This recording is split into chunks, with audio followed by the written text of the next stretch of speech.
Turning Tides is an AntiKs Entertainment affiliate. You can find us on social media at The Turning Tides Podcast on Instagram, Facebook, and YouTube, and at Turning Tides Pod on Twitter. For more information, or if you're interested in sponsoring the podcast, please contact us at theturningtidespodcast@gmail.com. Thanks for listening. Warning: this episode of Turning Tides contains graphic descriptions of violence, racism, murder, sexual assault, rape, war, and suicide. Below the Mason-Dixon line, tumult and disorder characterized the working relationship between employee and employer. This touched all industries and all careers, whether it be textile workers in North Carolina, World War I veterans in Washington, D.C., or fed-up mine workers in Kentucky. In all three instances, violence, race-baiting, and manipulation were used by Southern bosses to attempt to break up these movements. The rest of the South was run by apartheid Democrats. They controlled the law and their constituents so effectively that the South was essentially a one-party state. Their economic policies were left of center, but they were, first and foremost, white supremacists.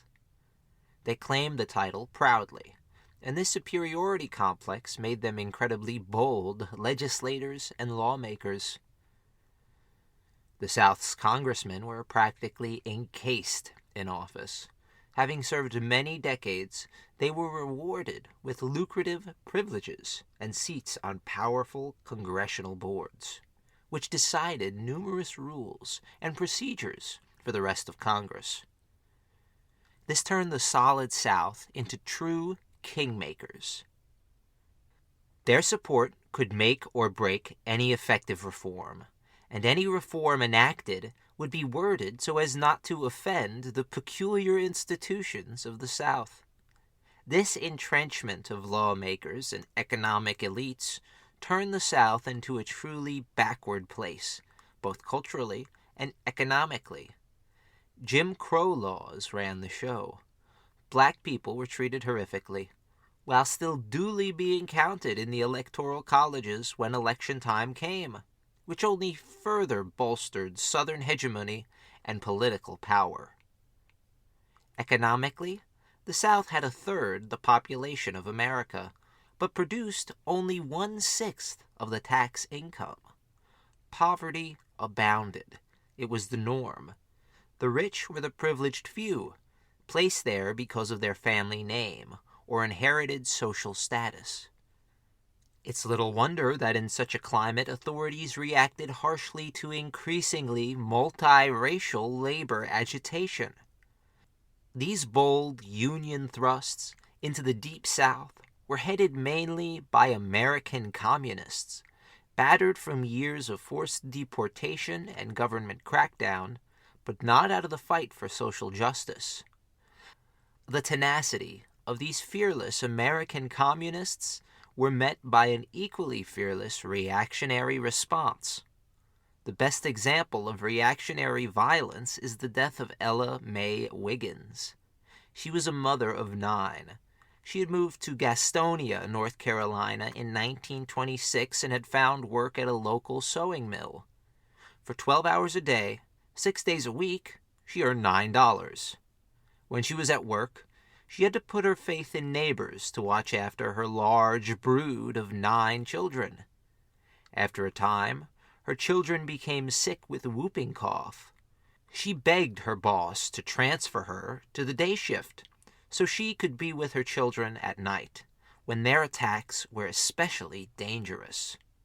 Her boss refused, and Ella Mae Wiggins said, quote, "I had to quit, and then there wasn't no money for medicine, and they just died," unquote. She lost 4 children to a preventable disease because her soulless boss refused her basic human decency. Ella Mae joined the National Textile Workers Union, one of many unions headed by communists. Rapidly, she became a force in organizing, and she championed the rights of black union members when she argued passionately for an integrated union.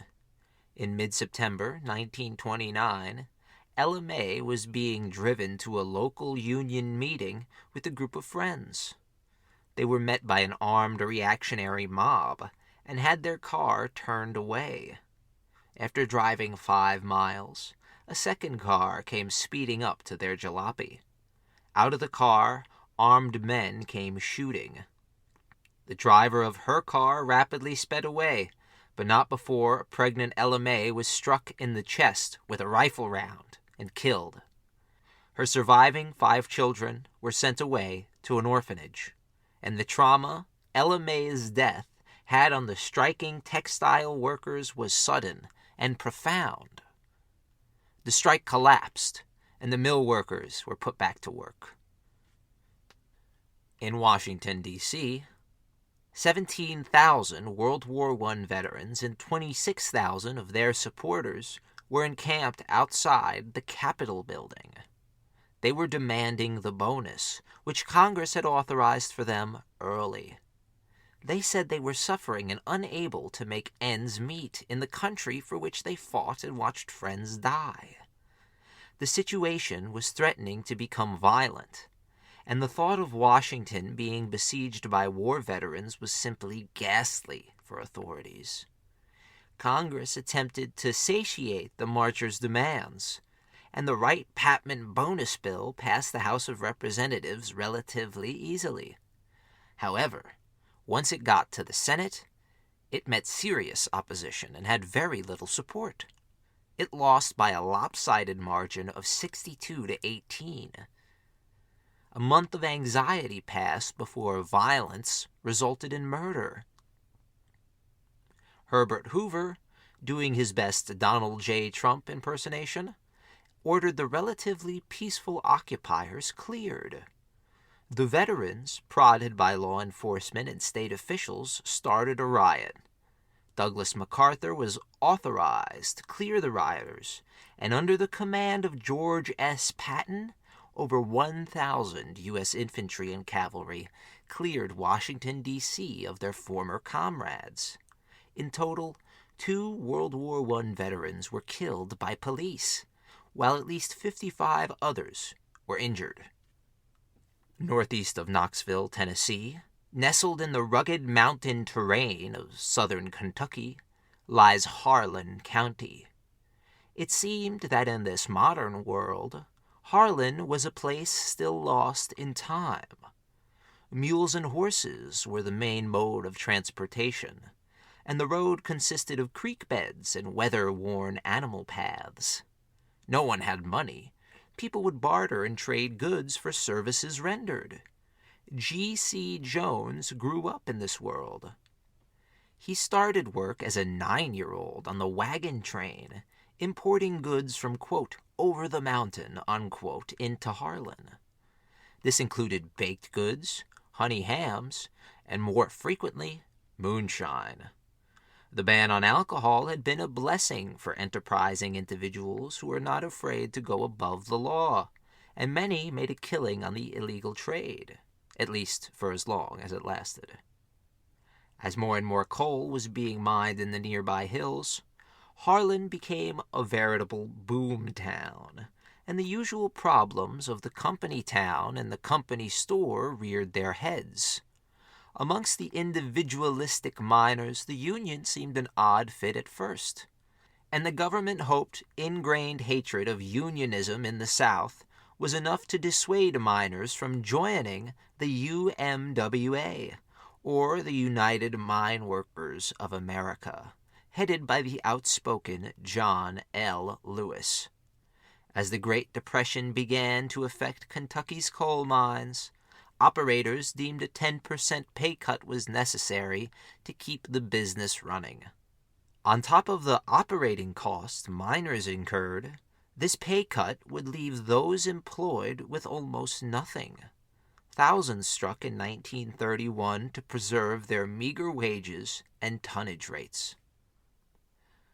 Sheriff J.H. Blair was completely in the pocket of the coal executives, and his reign of terror on the pro-Union citizenry of Harlan was brazen and barbaric. Florence Reese recalled, quote, J.H. Blair and his men came to our house in search of Sam. That's my husband. He was one of the Union leaders. I was home alone with our 7 children. They ransacked the whole house, and they kept watch outside, waiting to shoot Sam down when he came back, unquote. Thankfully, Sam did not return home that night, and the sheriff and his men departed, leaving Florence shaken but unharmed. As a form of retaliation, she wrote a song, which has now become famous.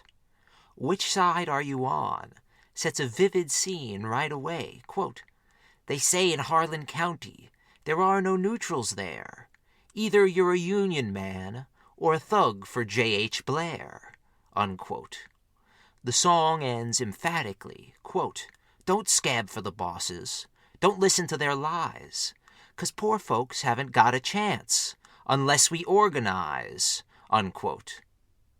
G.C. Jones recounts similar treatment in his book, Growing Up Hard in Harlan County. Quote, These men would get a few days of briefing and then, in pairs, would be sent to coal camps to beat and pistol whip miners if they refused to work in the mines. The deputies were hired by the hundreds by the new sheriff. Then the mine owners would move them into a nice big company house and give them a new fast car, unquote. Greased up and convinced they were going after Red Russians, the deputies began a true purge of Unionists. Jones continues, quote, One would dash to the rear of the house. The other, rushing to the front, would crash the flimsy door in. The woman would start pleading for them not to hurt her husband, that she would get him to go back to work in the mines, or that they would leave the camp. The other camp boss would be guarding the rear of the house. If the husband or father should attempt to escape through the rear, he would be blasted with shots from the guard's shotgun, unquote. Claiming they were stopping a break-in, deputies were never questioned or charged with any of these murders, the number of which still remains unknown. In this climate, it's little wonder miners began arming themselves and taking to the hills in marauding bands for protection.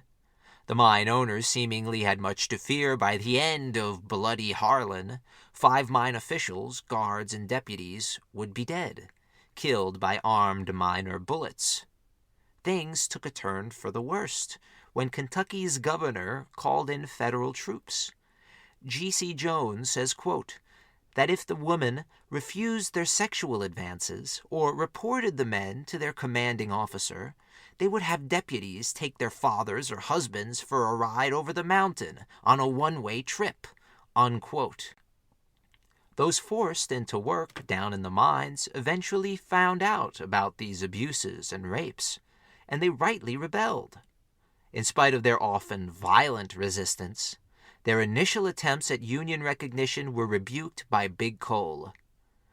With the passage of several key bills in Washington, organizing became much more effective, and yellow dog contracts were outlawed across America. In Harlan County, these reforms were resisted bitterly by coal operators. The Unionists rallied around several key members of the Harlan community.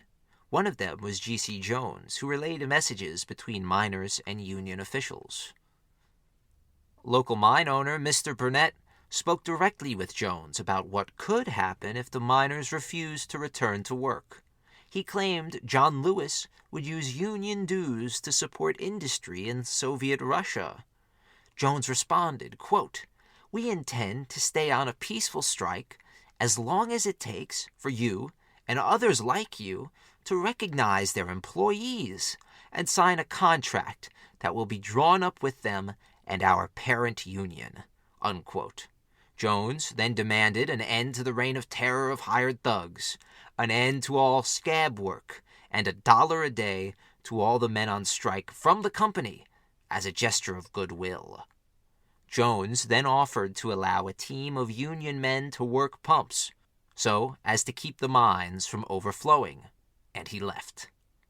For a time, the big coal mines in the area seemed about to break, but more money and influence was injected into their counter-offensive. Bringing in motorized federal infantry to quell riotous miners, this unit set about initiating martial law in Harlan County once more. One night, armed men came for Jones. 5 heavily armed men burst through the front door, while another 4 slipped around the back in wait. Jones awoke to a sawed-off double-barrel shotgun, several submachine guns, and a pistol pointing at his face. They dragged him into a Buick and dropped him off by the bookkeeper's office. Once here, he was presented with, quote, a sheet of blank paper and a pencil. The captain then handed me another sheet with a message on it.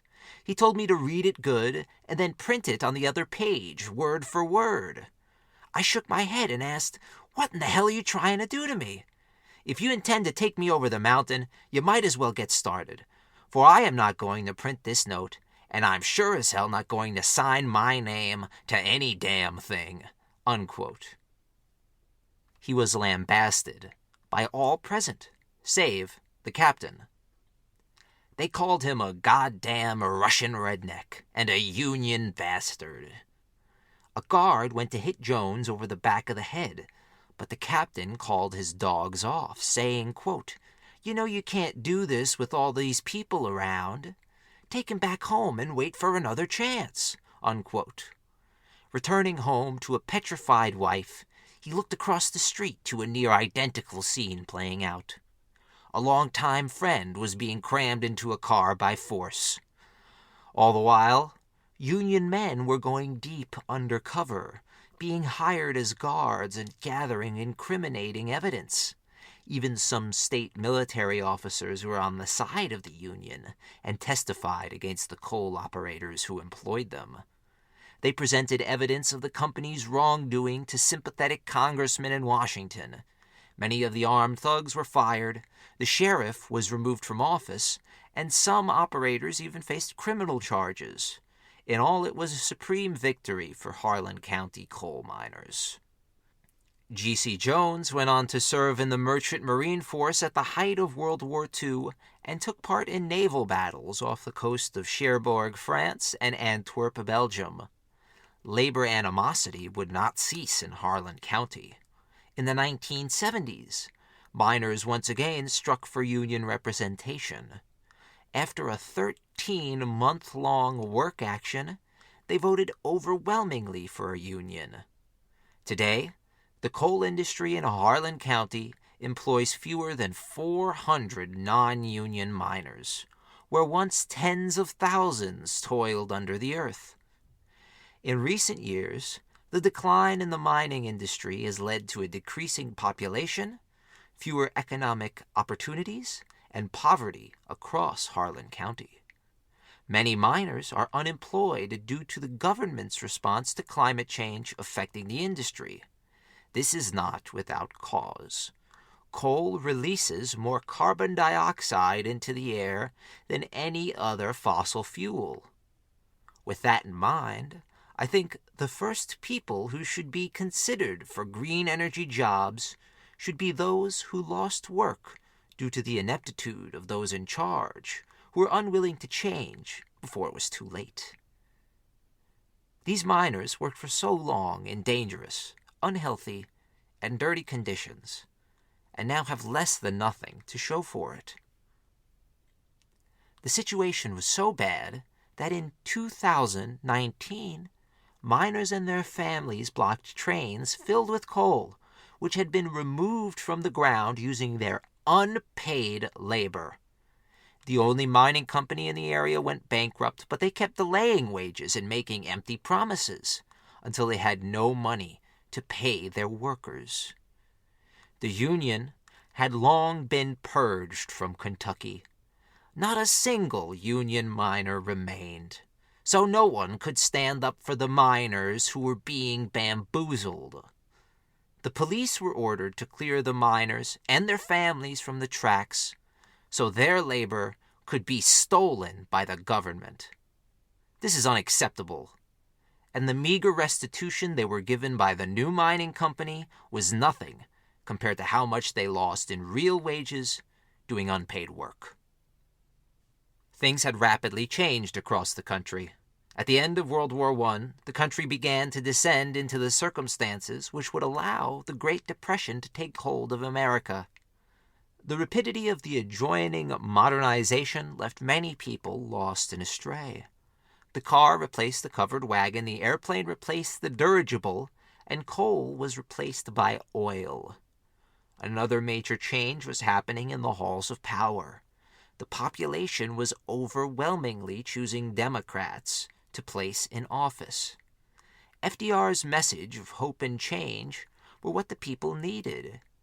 He won a staggering 60% of the popular vote in 1932, in spite of attempts made by Herbert Hoover to castigate him as an authoritarian in disguise. Roosevelt said the country needed, quote, bold, persistent experimentation. If it fails, admit it frankly and try another. But above all, try something, unquote. This experimentation would push the boundaries and limits of liberal democratic government. Already at that time, many were arguing for a more radical change. Some wanted communism. America's Communist Party reached its zenith with over 80,000 members at this time, while the far right was already in the midst of a resurgence, luring fed-up war veterans to the side of the Ku Klux Klan and other white supremacist and reactionary organizations.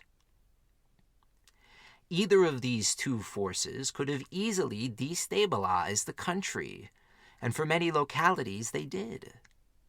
Born a pampered rich boy, Franklin Delano Roosevelt did not seem to be the man who would be lionized by the working classes of this country. However, two major life events changed his outlook in a serious way.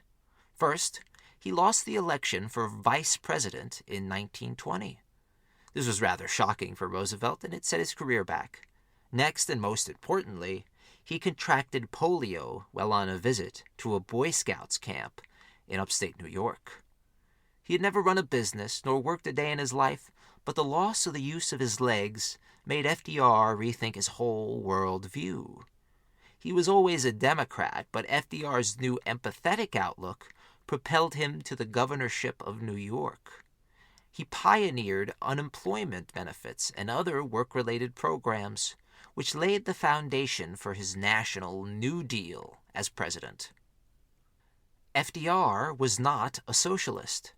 In spite of whatever any of his detractors say, FDR believed entirely in the American system of government. He wanted to save America, even if he had to revolutionize American institutions to do it. He was supported legislatively by a Congress composed of the most bizarre political alliance in modern United States history. At that time, the Democratic Party consisted of many different opinions. Everyone supported a general left-of-center worldview, but who should enjoy these benefits remained an incredibly divisive issue. Southern Democrats, led by Klansman Theodore Bilbo, argued relentlessly that white people were somehow superior to black people. They demanded white supremacy. They made it difficult for other Democrats to voice their disgust for these policies. The Solid South would stick together and vote against their own party when civil rights issues were brought to the floor. And in a lot of ways, it was the Southern Democrats who initiated the so-called party switch, which came to fruition under Lyndon Baines Johnson and his civil rights legislation. In spite of the pettiness of many Southern Democrats, they still attempted to work with their colleagues to pass the reforms FDR demanded of them. In general, they supported the party line, but when race became an issue, a camaraderie stopped. As more northern black people began voting for FDR, a clear fork was in the Democratic Party's road. Do they turn left and embrace racial integration as a party policy, or do they veer right and stick by the guns of the Old South and the 200-year-old democratic tradition of racism. The fact that the pendulum began to swing in the former's favor boded ill tidings for white supremacy as state policy in America.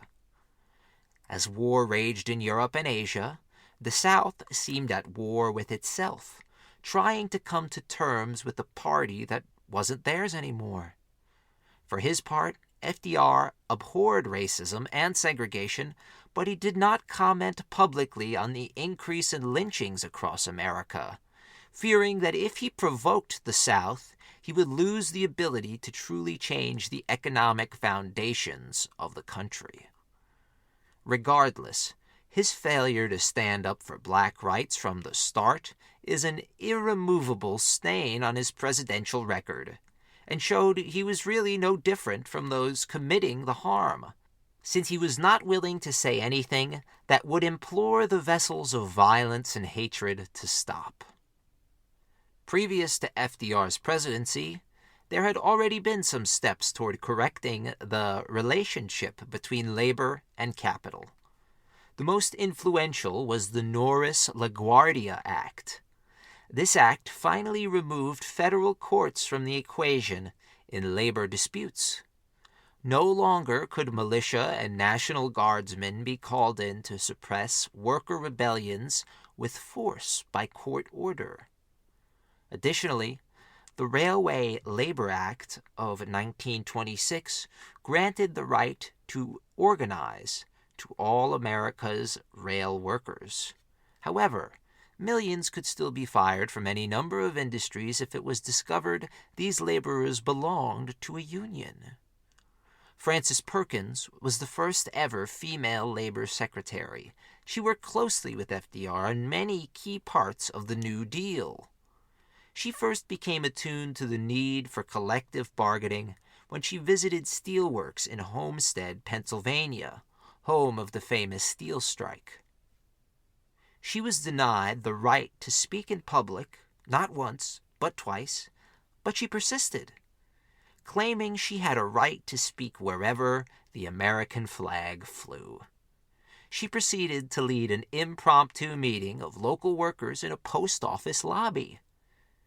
She stated after the emotional meeting, quote, "I have come to the conclusion that the Department of Labor should be the Department for Labor, and that we should render service to the working people," unquote.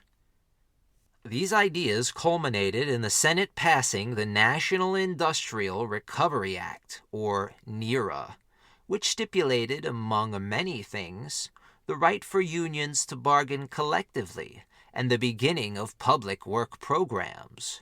It was a game changer for unions in America, and its effects were immediately apparent.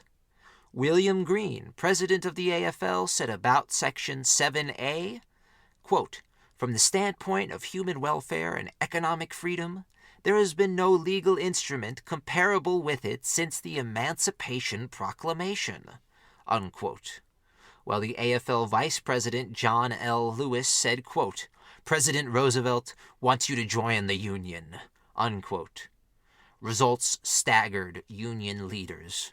Almost overnight, the AFL incorporated over 3,500 new locals and could boast a membership verging on 4 million. The future, they wrote, belonged to the workers. The decision to grant workers the right to collectively bargain was not made lightly.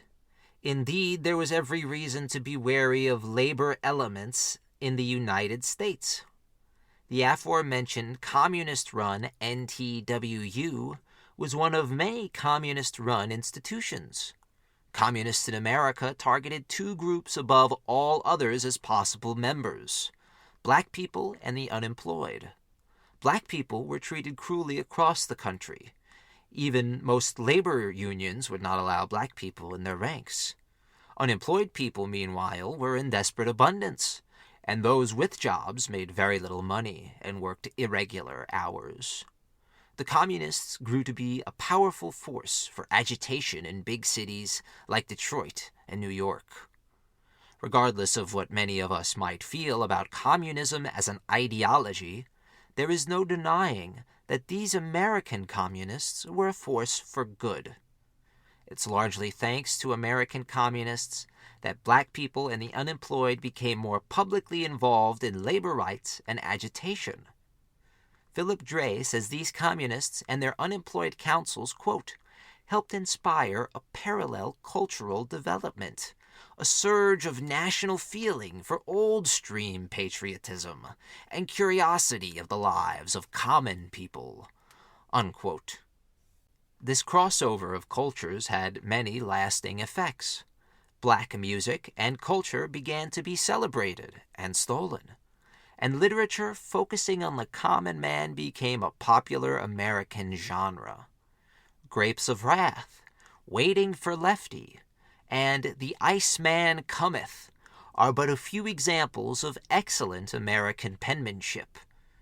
In 1934, this trend was realized in the legislature when Ernest Lundeen introduced a bill which would guarantee unemployment insurance. The following year, the Seventh World Congress of the Communist Internationale met in Moscow and created a popular front against fascism. This quote-unquote alliance consisted of hard left Leninists, moderate socialists, and reformist liberals. The communists in America grew so powerful they were even invited to testify before Congress. They did not miss their opportunity to starkly state the misery of poverty and unemployment.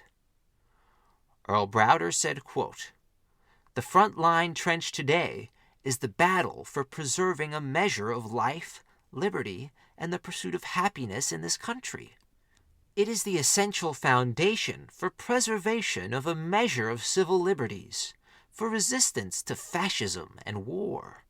It is a fight for all those good things in life which the masses of the people mean when they speak of Americanism." Unquote. With the passage of NERA, relationships between employer and employee were promised to change. This did not stop bosses from attempting to circumvent the law and some of its more general language. Company unions were deemed the solution. These entities proved to be weak institutions, which rarely represented the majority of their workers. Additionally, these company unions effectively confused any negotiating process. Other employers turned to the courts to challenge what they believed was a, quote, highly discriminatory law against their prerogatives, unquote. These intentional misunderstandings of the law's true nature led to violence in several major cities across the country throughout 1934. In Toledo, Electric Autolite was a highly successful auto parts factory. Their success was largely due to the trimming of costs to maximize profits. A small AFL-associated union struck in April 1934 for union representation and an increase in wages. Few of the plant's workers struck in solidarity, but neighboring plants joined the few Autolite employees on the picket lines, bolstering the fledgling movement. More help arrived from the Lucan County Unemployed League, a communist-affiliated group. Local police were sympathetic to the strikers, as many of them were former union members. With this in mind, it's little wonder the plant operators turned to special deputies. These toughs and mercenaries were untrained and prone to escalatory violence. Almost immediately, an elder striker was beaten to the ground by a deputy in full view of the picket line. The enraged mob of workers surged forward. They even wheeled in a wagon load of bricks to be thrown as projectiles. The deputies and the scabs still inside the plant were in serious danger of being overwhelmed. Thrice the strikers rushed the factory grounds, fighting hand-to-hand with deputies and overturning cars. Ohio National Guardsmen were rushing to the scene. These guardsmen managed to extricate the trapped replacement workers, but in the process they became ensnared in the strikers' siege.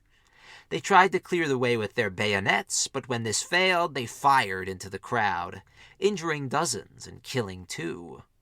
Following this traumatic scene, operators of the plant shut its doors, until they finally agreed to their workers' demands. They recognized the AFL local, increased wages, and rehired those fired for striking. In San Francisco, the ILA, or the International Longshoremen's Association, had been on the rise ever since the NERA granted the right to collective bargaining. The longshoremen's gripes were many, but their biggest issue was with the shape-up. Philip Dray says the shape-up was, quote, the early morning hiring call in which the foreman picked that day's workers, a method prone to bribery and corruption, unquote. This system denied workers steady employment and wages, while also creating bitter division amongst the longshoremen.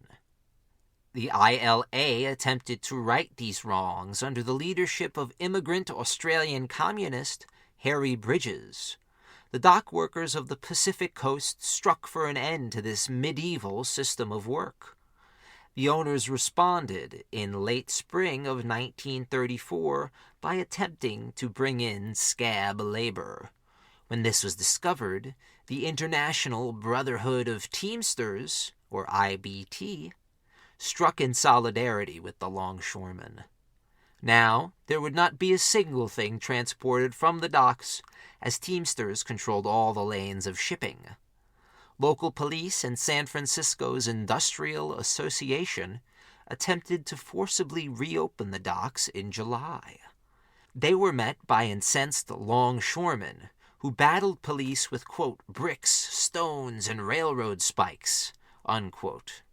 The police countered with tear gas, hoses, and vomiting gas, which incapacitated and made anyone ill who inhaled it for up to 48 hours. By the day-long fight's end, 2 strikers were dead, while dozens were wounded on both sides. Militia were called in to patrol the streets. This was the first instance of militia presence in San Francisco since the 1906 San Francisco earthquake, when 3,000 or more people were killed and 300,000 people were left homeless. By mid-July, the situation in San Francisco was beyond dire. This was illustrated clearly when Harry Bridges called a general strike, the first one since Seattle's 1919 strike. 125,000 San Francisco workers shut the city down. They were joined by the Teamsters who spread their strike to all industries.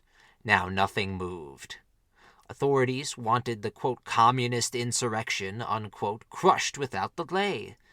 But FDR felt it would be a bad idea to start his presidency with a massacre of working people. This strike, unfortunately, collapsed after only 4 days. The ILA agreed to arbitration with their employers and won some concessions, but many aspects of the shape-up were still present for longshoremen. This general strike, however, helped inspire an entire generation of labor agitators across the West Coast, including, but not limited to, the future president of the United Fruit Workers, Cesar Chavez. The final major work action which rocked the country took place in Minneapolis. A local Teamsters union, the 574, was led by the Dunn brothers alongside several Trotskyites. They adhered to the leftist opposition to Stalin's Soviet Union, and specifically to the ideas of Leon Trotsky, long since exiled by Stalin. They resisted the attempts of the president of the Teamsters, Daniel J. Tobin, to restrain their radical policies. However, the locals' policies were anything but. They simply wanted operators to abide by the NERA and Section 7A. Their arguments were rebuffed by operators who had long considered Minneapolis a, quote, citadel of the open shop, unquote. Additionally, the reactionary Citizens Alliance resisted all attempts by the city's workers to unionize in any field. They claimed that the fact that these Teamsters were attempting to unionize was merely a cover, and they were really trying to gain control of the, quote, flow of commerce, unquote. Starting on May 12, 1934, the strike of the Teamsters was reinforced by local unemployed citizens who were granted union membership in return for support on the pickets.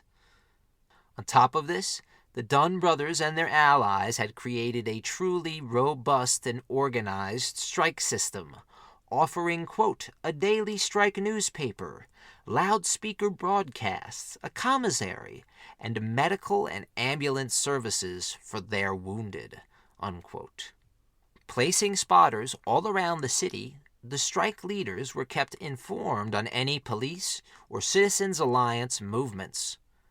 They also effectively countered unwanted traffic into the city with a, quote, flying column, unquote, of militant unionists. Additionally, they frustrated law enforcement who were attempting to overwhelm their lines, as reserves were on hand and ready to be dispatched to areas of the city where they were needed. It was ingenious. The strike quickly galvanized fellow trade unions like the electricians, bricklayers, and carpenters. Bakers had no way to deliver their goods, so they shuttered their shops, and taxi drivers started refusing fares. The strike was starting to paralyze the city. The authorities needed to score a victory over the strikers. To this end, an agent provocateur in the strikers' ranks lured many men and women into a trap. Corralled behind the Minneapolis Tribune building, unarmed strikers were at the mercy of the vigilantes and the police, who beat the crowd mercilessly. Left in the alley to groan and coalesce, the unconscious strikers were rushed to Union headquarters for medical treatment. Several women had to be revived by volunteer nurses. As their comrades watched their friends and co-workers writhing on the ground, covered in their own blood, something changed in the strikers. The next few days, where there was once peaceful protesting, there was now pipe and club armed striker. They made a point to single out the many special deputies and vigilantes in the authorities' ranks. Having been cornered, the conservative socialites, who originally thought it would be jolly fun to crack a few unionist skulls, ran like chickens chased in a henhouse. Hunted down in the nooks and crannies of the cities, many vigilantes were beaten to a bloody, unrecognizable pulp, even after they had surrendered. To combat police, strikers would launch direct assaults into police ranks, driving a van up to their positions which would expel armed strikers who would engage in close-quarters combat with authorities. The police were completely surprised and retreated with over a dozen wounded. The vigilantes' ranks, meanwhile, were devastated. Several prominent businessmen were dead, their skulls pulverized with bats and metal pipes, while many more were wounded. Governor Floyd B. Olson was watching his state become a battleground between employer and employee, so he decided to act and called the National Guard in. An initial agreement between the two warring factions was reached, but it quickly broke down. On July 20th, a measure of vengeance was taken on the strikers by the police. Philip Dray says, quote, by clever design, the police escorted a produce convoy into the market, as if attempting to make deliveries. When, as anticipated, the lead vehicle was blocked, policemen armed with shotguns suddenly emerged. Strikers in the trucks as well as pickets on the street had no chance as the police guns blazed, unquote. 70 people were wounded, and 2 would succumb to their injuries. On his deathbed, Harry Ness said, quote, tell the boys, don't fail me now, unquote. Tens of thousands accompanied his coffin to Ness's final resting place. Minneapolis seemed about to explode, but it was in this climate when common sense finally prevailed. In a shocking move, the bosses decided that a vote should be led to determine union representation. In almost every single case, factory workers, delivery drivers, and garbage men voted overwhelmingly for Teamster representation. The Teamsters of Minneapolis proved they were truly a force to be reckoned with.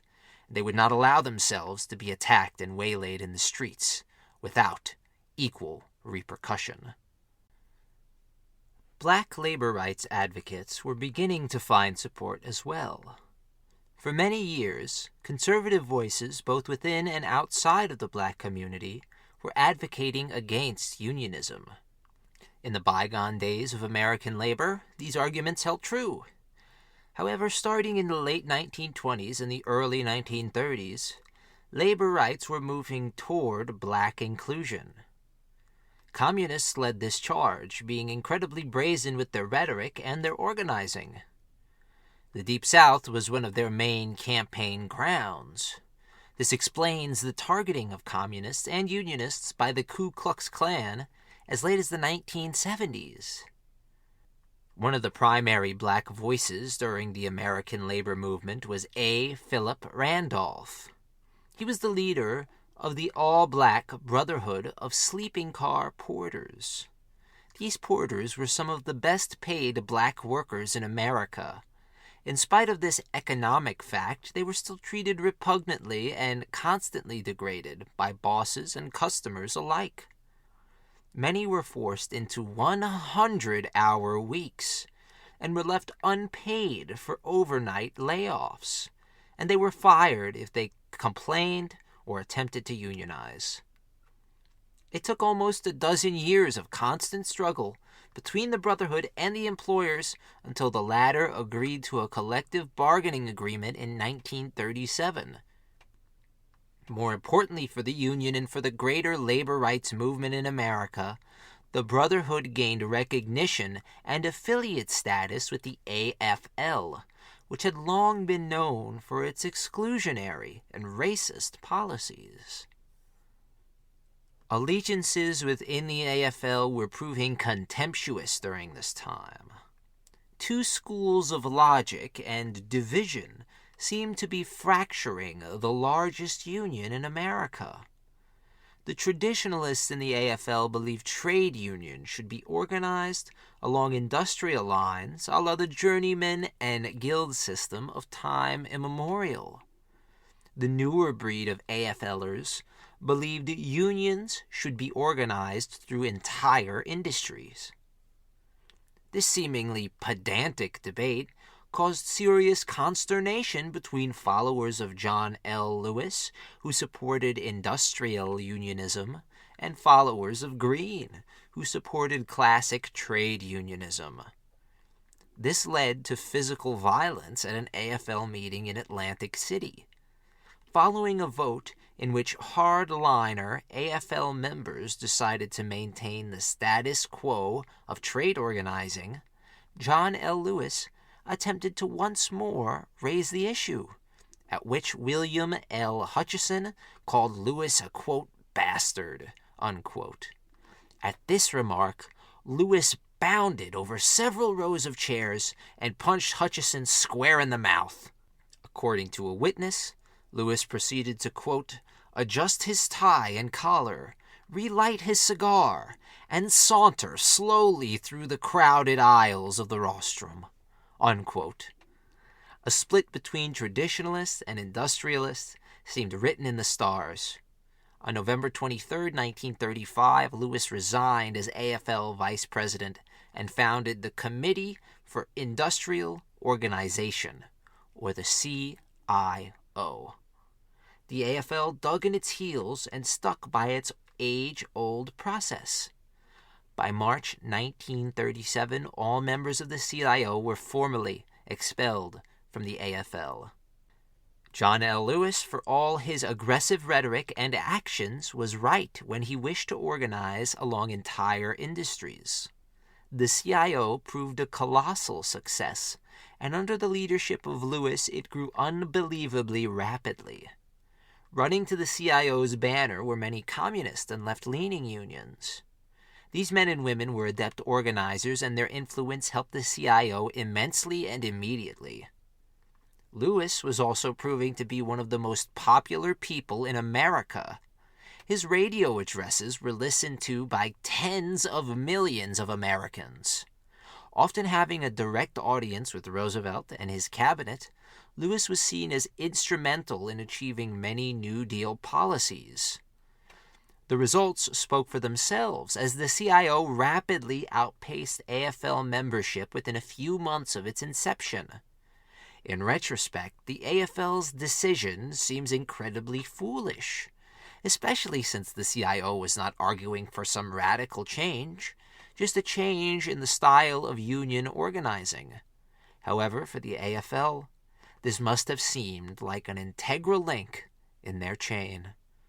Following initial failures in organizing workers south of the Mason-Dixon line, new attempts were made at unionizing the textile mills of North Carolina under the United Textile Workers, or UTW.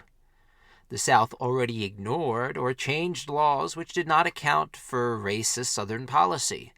So when almost 400,000 textile workers walked off work together across the nation, it must have come as a shock to the Southern bosses especially. In South Carolina, things rapidly devolved into violence when so-called deputies killed 7 strikers. The strikers were energized by the president, whom they believed was on their side. One striker said that Roosevelt, quote, was the first man in the White House to understand my boss is a son of a bitch, unquote. However, the Roosevelt administration refused to support the strike. They likely feared alienating the Solid South. The president asked the men and women on strike to return to work, and by September 22, 1934, the textile strike was over. No achievements were made, only dead bodies. On top of this, those who returned to work were forced into signing no-strike pledges.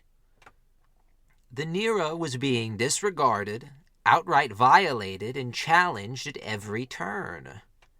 Eventually, the constitutionality of the NERA was called into question, and in May 1935, the Supreme Court of the United States passed its verdict in Schechter Poultry Corp.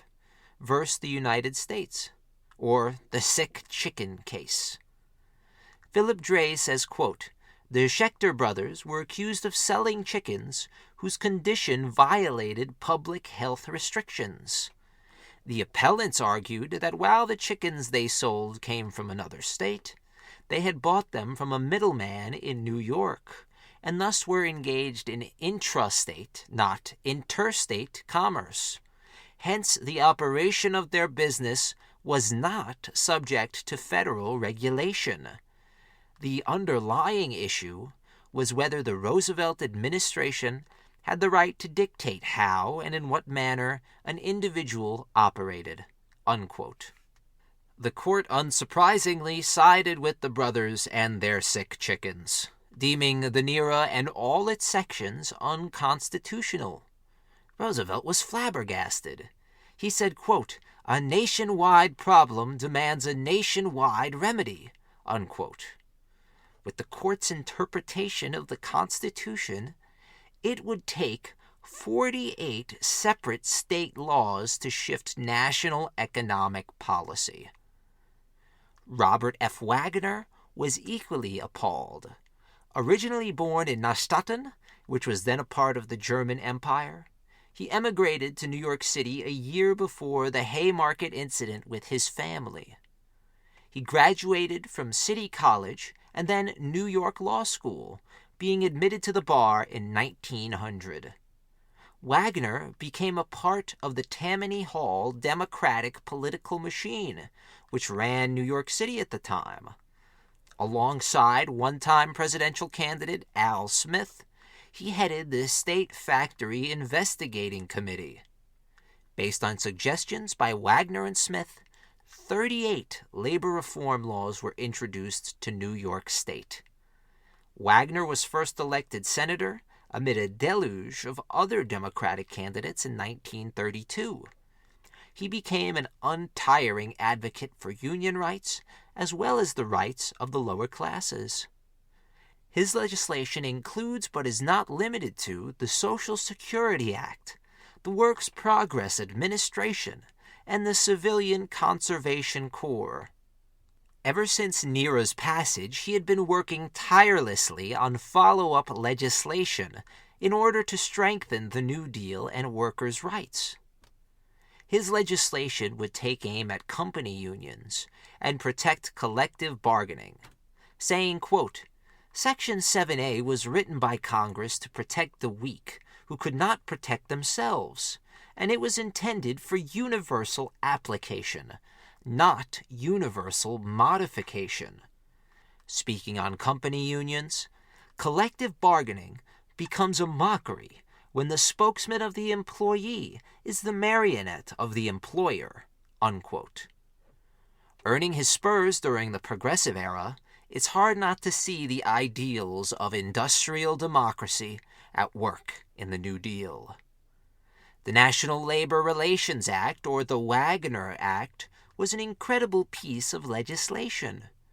Philip Dray says, quote, it forbade employer interference with union organizing, banned employer-supported company unions, prohibited any firing of men for union membership, and insisted that employees enter in collective bargaining with the representatives of the union. The bill also endowed an administrative government board that would determine union legitimacy through on-site elections, unquote. Union leaders hoped the Wagner Act would change the unbalanced relationship between employee and employer forever. The workers, they wrote, would finally get a fair shake. Congress agreed, and the act passed the House, then the Senate, and FDR signed the Wagner Act into law on July 5th, 1935. Organized labor had won its seat at the table. It was now considered not only respectable, but a part of American life. The former stigma around radical labor unions had, for the most part, vanished. There would still be disputes, strikes, and occasional violence, but things had clearly changed with Wagner, and they changed for the better. Unions now operated for the Democratic Party in a similar way to the bygone Democratic political machine. Come the 1936 election, organized labor repaid FDR and Wagner's loyalty. FDR won with 60% of the popular vote and carried every state in the Electoral College save Vermont and Maine. It was another convincing victory for FDR, and he believed the people had vindicated his New Deal experimentation and wanted him to go a step further. With control of both the House and Senate, the Democrats were promising to shake things up once more. When FDR put forward the Judiciary Reorganization Bill, the few remaining Republicans cried foul. Philip Dray says the bill, quote, added a new justice to the court for each existing justice who had served 10 years and did not resign or retire within 6 months of reaching 70 years of age, unquote. The Supreme Court proved to be the stone FDR could not overturn. The press and the public alike shuddered at the bill's contents. This open hostility toward SCOTUS was returned with an olive branch. The contents of the Wagner Act were found constitutional by the Supreme Court, who likely feared what an irate executive branch would do with another shot-down bill. Another possible reason for the court's about-face rests in the election results. FDR won so overwhelmingly that the court perhaps felt it was their duty to vindicate the American people's choice and his New Deal. The changes to American life did not stop with Wagner. There had been a growing movement throughout the country for unemployment insurance for years. Starting with Wisconsin and spreading outward, it nearly propelled Upton Sinclair to the governorship of California in 1934. The Social Security Act was passed in late 1935 and remains the most popular piece of legislation in American history. The Walsh-Healy Public Contracts Act of 1936 prohibited the employment of children, created the 40-hour week, and enacted a minimum wage for government employees. The Fair Labor Standards Act passed in the summer of 1938, and it expanded minimum wage to every single American employee. This act was upheld by SCOTUS in 1941, while the right to picket was upheld by the same institution in 1940. The year 1937 proved incredibly bracing for America. A recession had rocked the country, and people were thrown out of work in great numbers as production took a nosedive. This shook the faith the American public had in the New Deal, but what exactly caused it? In recent years, new research on the subject suggests the fault lay with NERA and some of its clauses. Lee Ohanian is a professor at UCLA, and his work on the subject of the New Deal and the 1937 recession specifically is well known. He asserts that through NERA a, quote, cartel economy, unquote, was created, with businesses exploiting loopholes in NERA to artificially inflate the prices for their goods. Many businesses would choose to give union heads whatever they asked. This included increased union wages, which artificially inflated prices for goods, creating a vicious economic cycle. In retrospect, the over-adjustment of labor rights in America may have contributed to the length of the Great Depression. Leo Ohanian asserts it prolonged the Depression 7 years. But it was through trial and error that FDR came to a relatively similar conclusion. In his later presidency, FDR changed some of these clearly ineffective policies. I've seen some people argue that FDR should have done nothing. He should have let the market correct itself. I think that that's an incredibly shallow perspective, and it's politically motivated in almost all cases. If FDR did nothing, America may have easily fallen victim to a far-right or far-left takeover. FDR's presidency nearly fell victim itself to a corporatist coup in 1933. Additionally, in 1937, Italo Balbo and the Italian Air Force were greeted by millions of American spectators as they toured the entire country. How do you think it would look if FDR did nothing during this time? As a civil servant at the highest level, it was his responsibility to attempt to correct the issues facing his decrepit and dying nation. In late 1936, just before the recession, a relatively new union called the United Auto Workers, or UAW, had broken away from the AFL and joined the CIO. The UAW represented 400,000 workers from the Big Three: General Motors, Ford, and Chrysler. Across America, car making was a highly lucrative industry, as over 2 million new cars rolled off American assembly lines each year. GM was, however, remaining obstinate in the face of collective bargaining. The main force behind these tactics was GM's vice president, William S. Knudsen. Flint, Michigan was proving to be the epicenter of this labor unrest between GM officials and the UAW. Unfortunately, Flint was considered a, quote, company town, unquote. Some local auto workers showed their loyalty to the Big Three by joining far-right paramilitary organizations. On the UAW side, many communist organizers showed zeal on behalf of the auto workers. They needed all the help they could get. In their jobs, they were treated like tools and machinery by management. Bathroom breaks were forbidden, and men were forced to run to the restroom and risk catching hell from their foreman for holding up the whole production line. One of the wives of these workers said, quote, "They're not men anymore. My husband is only 30, but to look at him, you'd think he was 50 and all played out," unquote. A day before New Year's Eve, Flint workers learned that machinery and equipment was about to be shipped out to other GM factories because operators feared a strike. They got one. The workers simply stopped their toiling and sat down. It was an emotional experience for those involved. The rattle and hum of the factory floor ceased, and all that remained were the workers, bound in silent solidarity. Bosses were absolutely confounded. How could these men simply stop working? How could the bosses import scabs when union workers remained seated by their machines? How could the bosses remove the workers, since technically the bosses invited them into the plant? It was a conundrum, to be sure. GM insisted the workers leave, but the workers remained seated.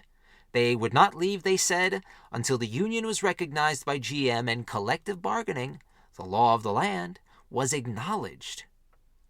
When told of the strike, FDR quipped, quote, "Well, it's illegal, but what law are they breaking? The law of trespass?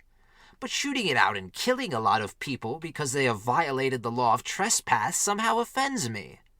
There must be another way. Why can't these fellows in General Motors meet with a committee of the workers? Talk it out. They would get a settlement. It would not be so terrible." Unquote. GM remained obstinate in the face of its workers, the president, and public opinion. On January 2nd, 1937, GM obtained an injunction from a judge.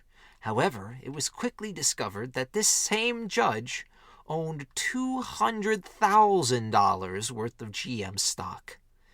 GM backed down from this injunction and demanded the militia be deployed in order to violently clear their plant of the striking workers. The governor did not acquiesce. He was elected as a new dealer and supported the rights of the strikers. The strike soon spread to other plants.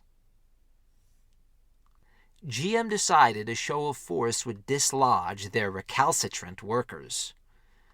Police dispersed tear gas through broken windows, while workers inside the plant fought back from attempted incursions with, quote, "coffee mugs, pop bottles, iron bolts, and heavy automobile door hinges," unquote. Just outside the plant, local UAW leader Victor Reuther was shouting words of encouragement to the strikers from a loudspeaker attached to his car. He said, quote, "We wanted peace. General Motors chose war. Give it to them," unquote. From the roof, hastily improvised slingshots were loosing door hinges down onto the heads of police. Following the first assault, a second was attempted by the police forces on hand. The elements themselves seemed to be on the side of the strikers, as the wind picked up and pushed the tear gas back into police ranks. As this happened, the workers were delivering a measure of payback for their brethren in the Lawrence strike of 1911. They began dousing the police with water hoses in the middle of winter. Adding insult to injury, retreating police were pelted with snowballs from the picket line just outside the plant. In response, police began shooting into the crowd. In total, 13 picketers and strikers would be injured, and 9 police officers would be wounded as well. Following this battle, the governor felt he had no choice but to call in National Guardsmen. They were deployed to keep order on the streets and were not to be used to clear the plant. The rest of January saw both sides hunker down for a long fight. On January 31st, GM sought a new court order, being careful to select an unaffiliated judge this time. The strikers were doing all they could to confuse authorities as to their true designs. They intentionally provoked a police battle on February 9th. Cops from the surrounding area rushed to the scene, leaving a Chevrolet engine-making plant clear for the strikers to invade. After chasing out bosses and non-union workers alike, a sit-down strike was called there as well. Finally granted a favorable injunction on February 10th, bosses gave workers until 3 p.m. to vacate all GM property, or the union would face a fine of $15 million. The militia was to be used to clear the building if the workers inside failed to heed the court injunction. John L. Lewis was adamant that GM's workers would remain striking until the end. saying, quote, "I shall walk up to the largest window in the plant, open it, divest myself of my outer raiment, remove my shirt and bare my bosom. Then, when you order your troops to fire, mine will be the first breast that those bullets will strike," unquote. The only person who could now prevent a massacre was the governor, Frank Murphy, who was at the impasse of impasses. Two starkly different roads lie before him. Go against the federal injunction and defy big business interests, or order the militia into action, dooming countless workers inside. He could not bring himself to give the order, saying, quote, "I'm not going down in history as Bloody Murphy. If I sent those soldiers right in on the men, there'd be no telling how many would be killed. It would be inconsistent with everything I have ever stood for in my whole political life," unquote. Realizing the governor would not give the order, operators were at a roadblock. Police were not enough to clear out the men, and the militia was not going to be ordered into the plant. After 44 days of bloodletting and stonewalling, GM officials finally agreed to follow the law. An absolutely exhausted Knudsen said, quote, "Let us have peace and make cars," unquote. It was an unprecedented victory for the UAW, and Victor Reuther, alongside his brother Walter Reuther, were propelled into the national spotlight. Sit-downs became a phenomenon in American work life. Over 900 were recorded in just 3 years. Henry Ford had, for a long time, championed high wages and worker benefits. His autocratic but paternal rule was known as Fordism. Although he wanted high wages for his workers, he refused to recognize the right of any union, and he was a vehement anti-Semite. Overseeing the ailing Ford's empire was his head of security, the former boxer, Harry Bennett. His web of company spies kept both management and laborers in a state of perpetual fear. Bennett looked up to Ford, and Ford returned the favor, viewing him as a sort of surrogate son. Edsel Ford, Henry Ford's actual son, had a fraught relationship with his father.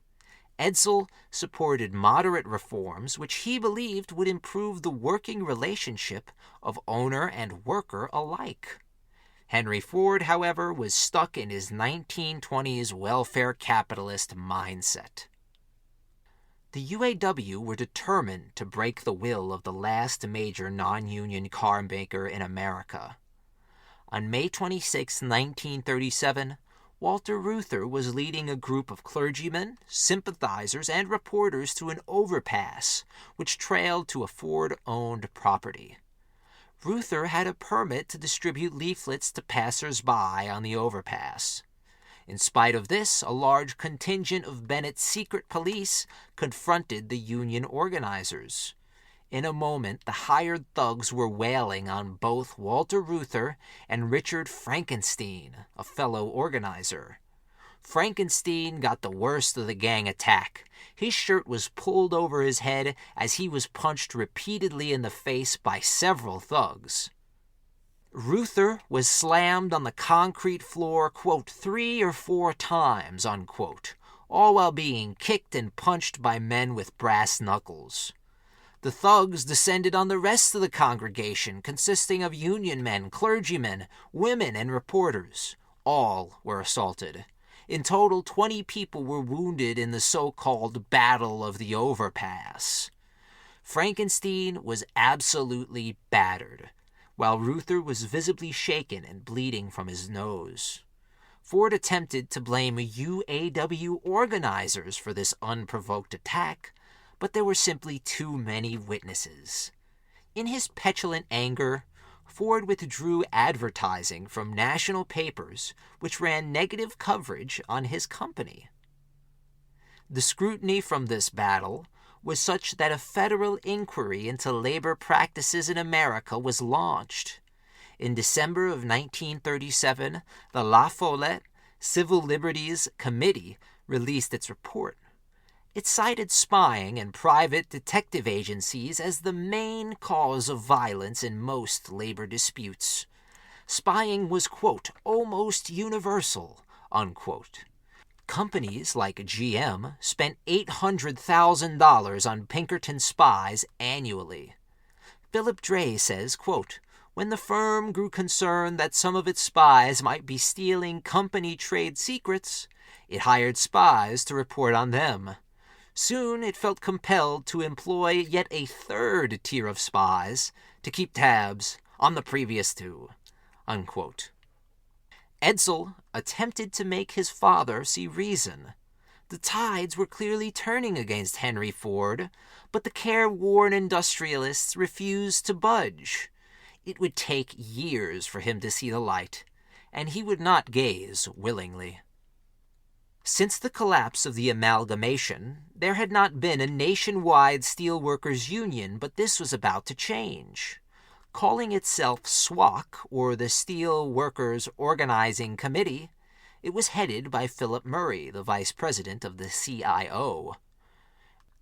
U.S. Steel had for a long time been home to very large company unions.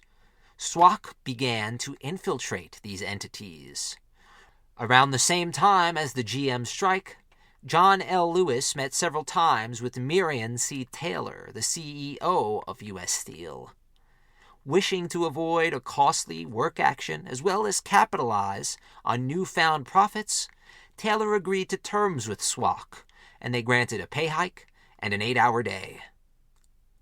This agreement was met with follow-up agreements with other large firms. Some entities resisted this new trend. One such entity was a conglomerate of several steel companies known as Little Steel. They reacted harshly to the May 1937 strike, which saw 75,000 workers storm off their jobs together. On May 30th, hundreds of strikers gathered around the Republic Steel plant to hear speeches and enjoy a spring day with their families.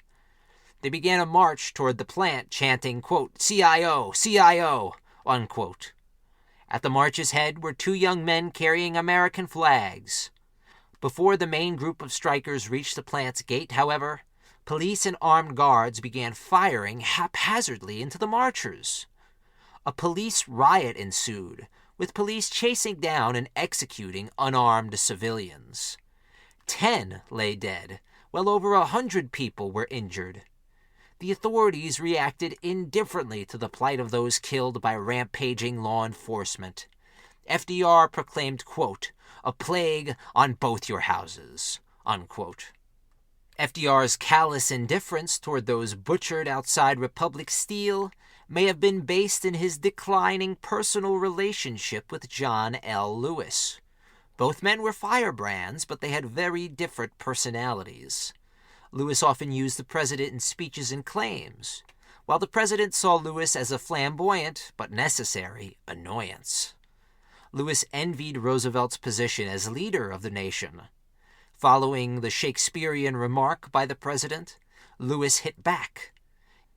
In a radio address listened to by millions of people, he said, quote, it ill behooves one who has supped at labor's table, and who has been sheltered in labor's house, to curse with equal fervor and fine impartiality both labor and its adversaries, when they become locked in deadly embrace, unquote. The two finally split in 1940, after Francis Perkins claims Roosevelt rebuked the offer of Lewis to be his running mate for his unprecedented third term. Lewis supposedly said, quote, Mr. President, you may be defeated unless you have a representative of labor on the ticket, and unless that representative is myself, unquote. At which Roosevelt is said to have responded in his dry New England way, quote, that's very interesting, John, but which place on the ticket are you reserving for me, unquote. Additionally, Roosevelt was close personal friends with Sidney Hillman, a man of Russian and Jewish heritage, who was also a huge force in the labor movement throughout his life. Francis Perkins claims Lewis held anti-Semitic beliefs and disregarded Hillman on these grounds. Hillman is remembered by history as a, quote, labor statesman, unquote, and he led the charge against corruption, organized crime, and Bolshevism within the labor movement's ranks. Additionally, Lewis was an ardent isolationist. He saw the storm clouds brewing once more. When France fell in 1940, he believed this foreshadowed the downfall of Europe and America should not get involved. In October of 1940, Lewis laid down the gauntlet and threw his support behind Republican challenger Wendell Willkie.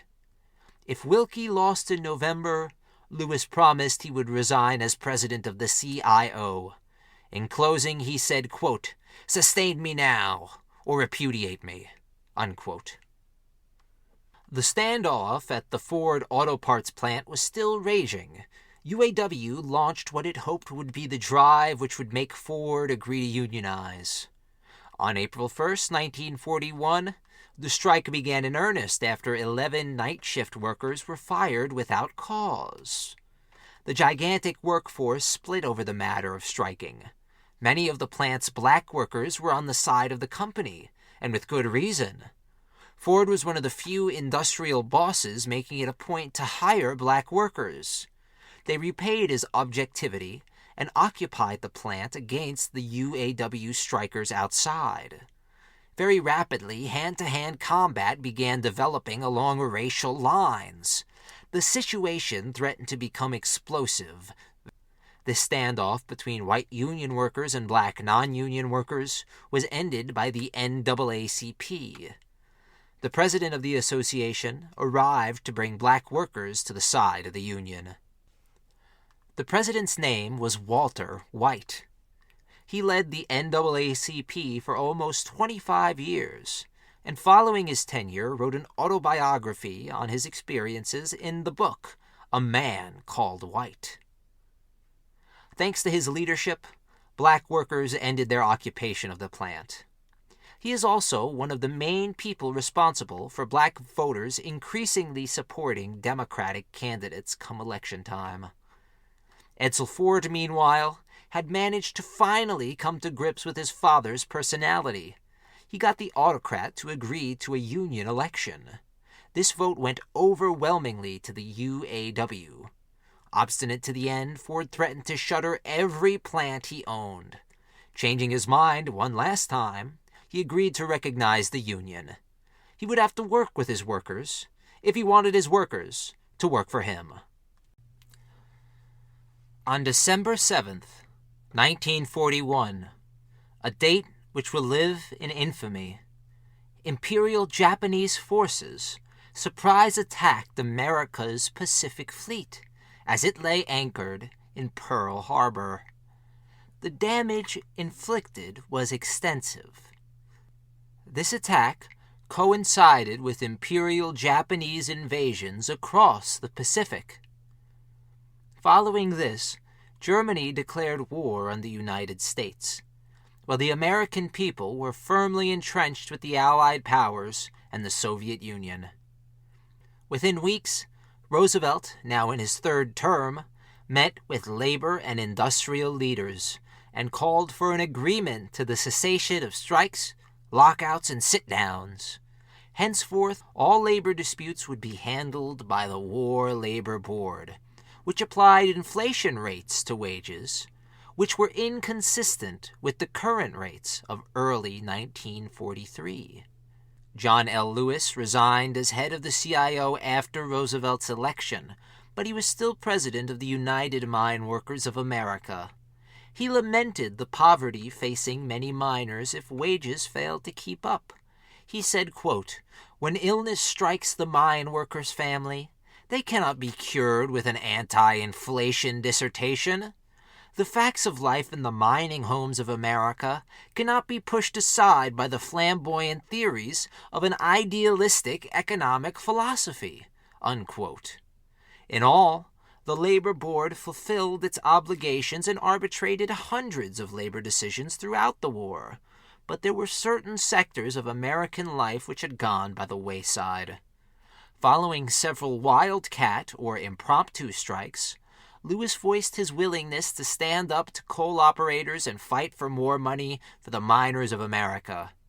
On May 2, 1943, Roosevelt ordered the government of the United States to seize control of the mines on unofficial strike. They were to be manned by government crews. In the end, Lewis ended up having his cake and eating it too, winning a $1.50 wage increase for his miners. Considering the war situation, this quote-unquote strike caused bad publicity for Lewis, but he remained adamant in his fight for miners' rights. Come the 1944 election, Roosevelt was attempting to serve a historic fourth term in office. On his side once more were labor advocates like Sidney Hillman, who, alongside the CIO, began campaigning under the auspices of a Political Action Committee, or PAC. They saw the defeat of fascism in sight and looked toward a new world of post-war cooperation amongst nations and working people alike. This PAC was criticized by the usual suspects.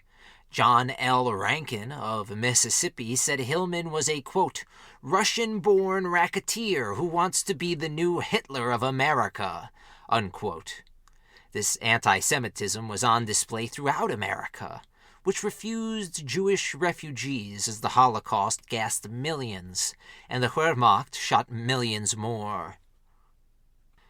The war's end in 1945, following the suicide of Adolf Hitler and the nuclear bombing of Hiroshima and Nagasaki, culminated in celebration across the victorious nations.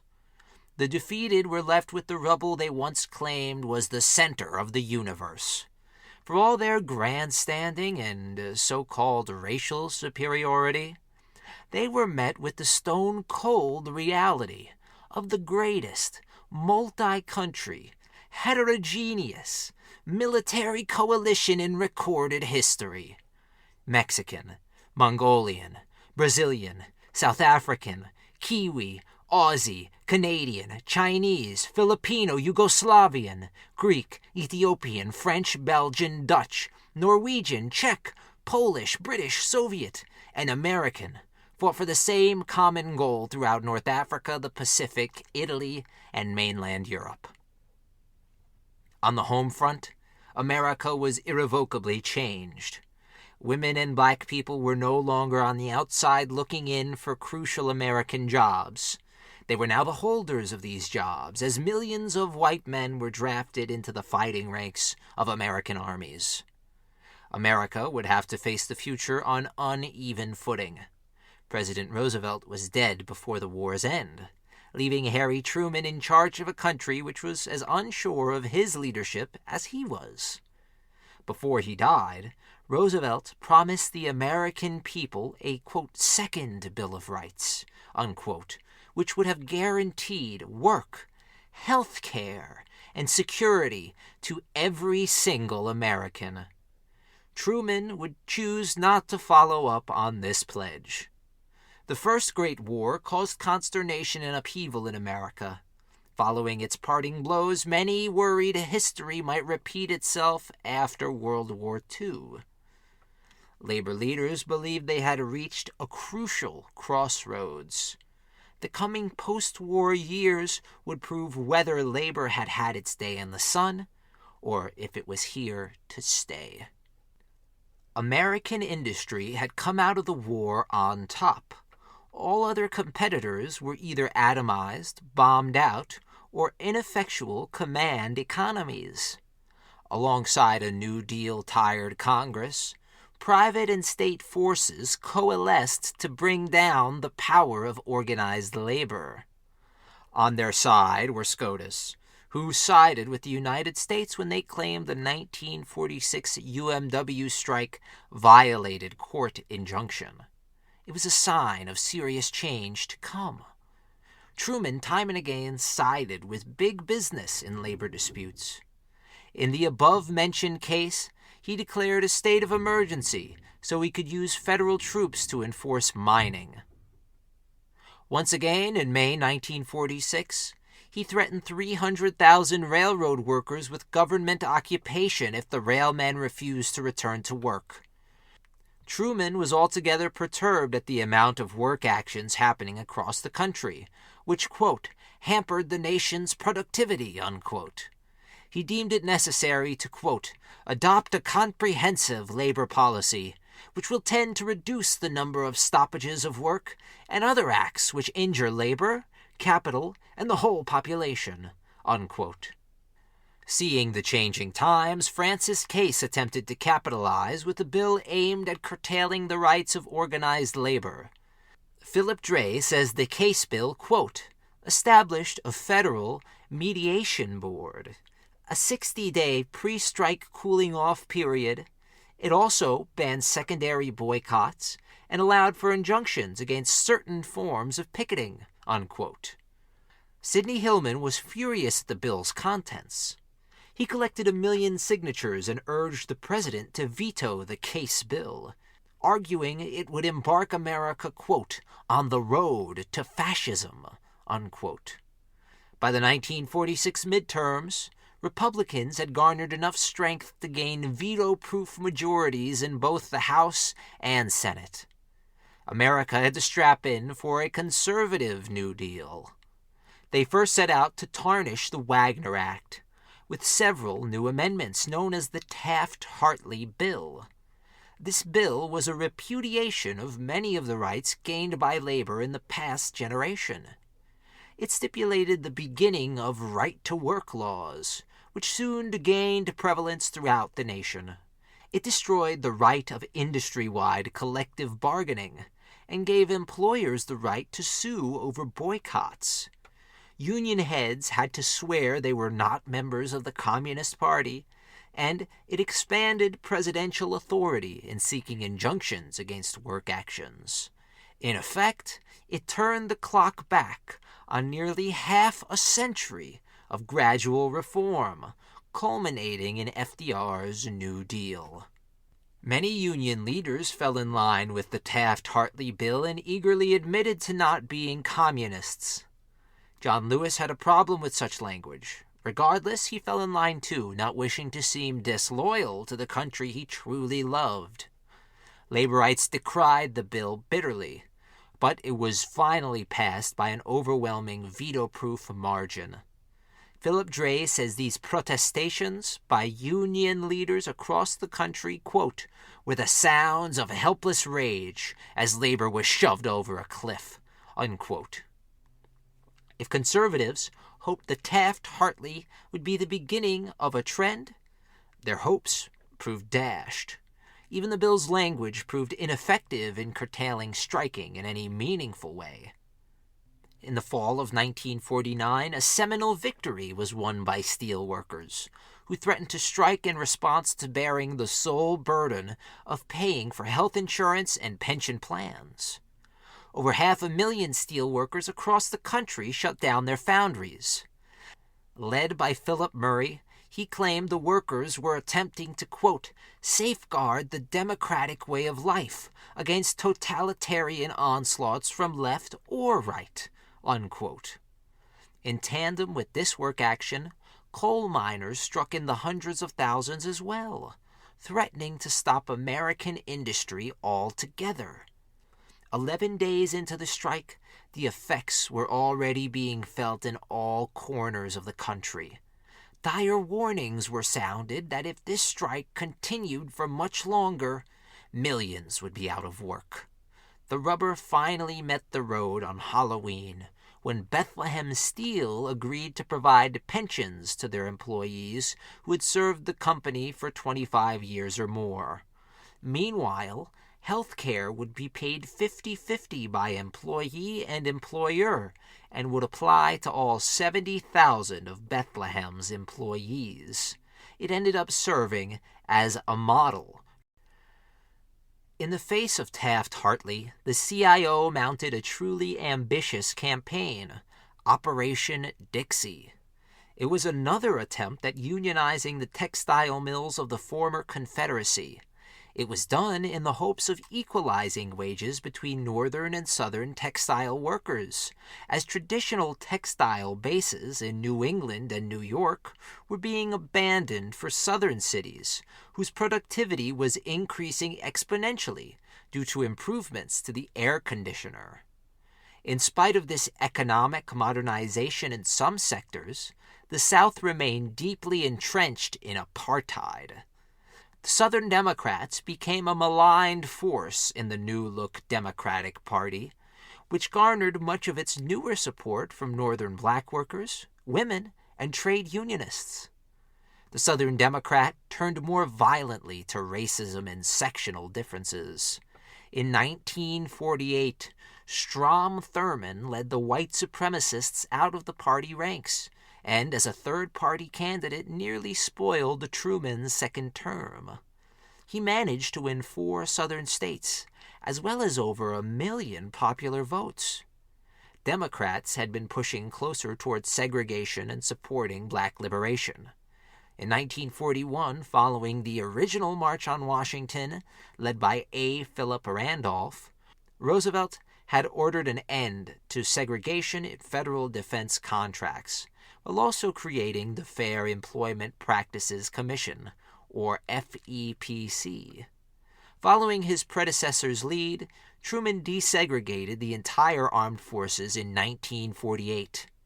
Additionally, he established the U.S. Commission on Civil Rights, which began investigating lynchings in Georgia. A hand was finally being extended to the black workers on a national level. John L. Lewis, alongside Walter White and Thurgood Marshall, founded CORE, or the Congress of Racial Equality. In this climate, it's little wonder Operation Dixie was doomed to fail. Spread thin and lacking the logistics necessary to organize the Solid South, Union leaders became stymied in the mire of Southern anti-unionism almost immediately. One of their main problems was that their best organizers, the Communists, were purged from Union ranks by Union leadership, in the hopes of looking, quote, more American, unquote. The AFL partook in the purges greedily, expelling many senior members because of their previous work with communist causes like the unemployed movements of the 1930s.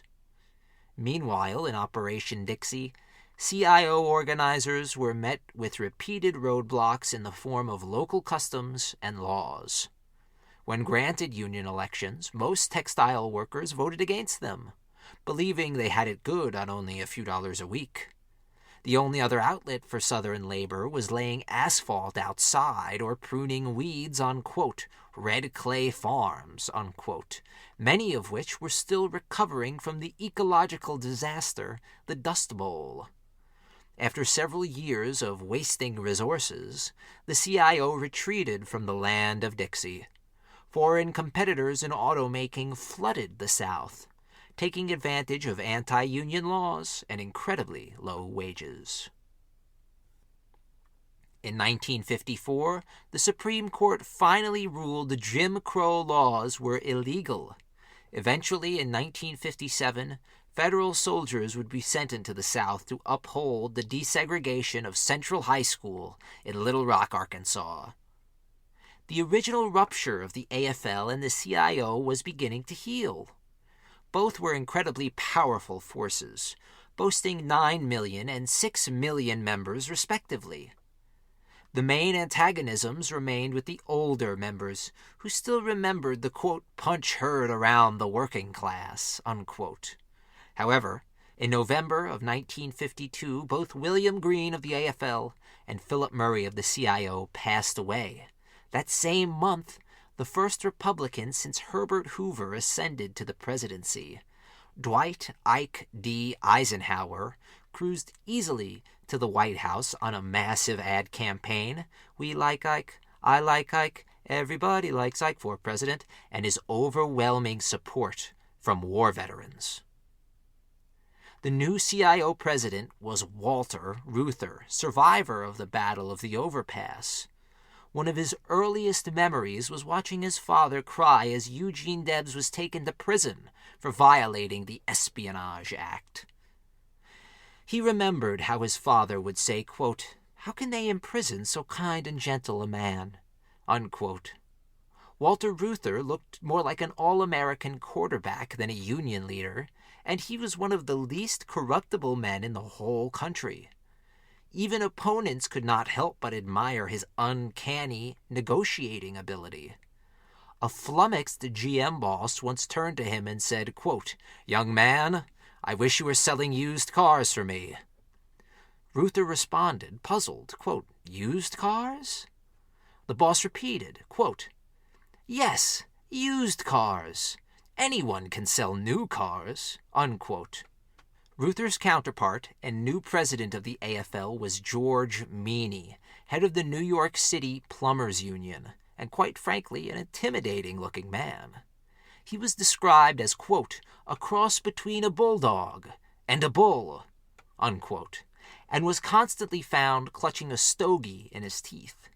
If there was ever an antonym to the smiling, clean-cut Walter Reuther, it was George Meany.